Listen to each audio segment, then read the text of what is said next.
Hello guys and welcome back for another tutorial. Today I will show you how to create Repl in Replit quickly and easily. So let's get straight into it.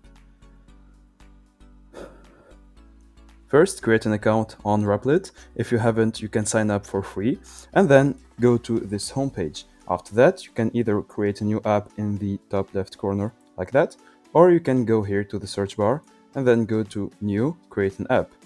After that, you will find this Replit/Python, Replit/Node.js, etc. So Replit supports actually a lot of languages. So let's just choose this Replit/Python. And here you will find the template and the title. So let's just name the title tutorial, for example. And here, of course, I'm the owner and you can choose the privacy. So let's just choose it public. Now let's secure the app. And now Replit will create the workspace for you. It will create the console, the chat box, etc. So it will be very easy to navigate through the app, even as someone who doesn't code at all.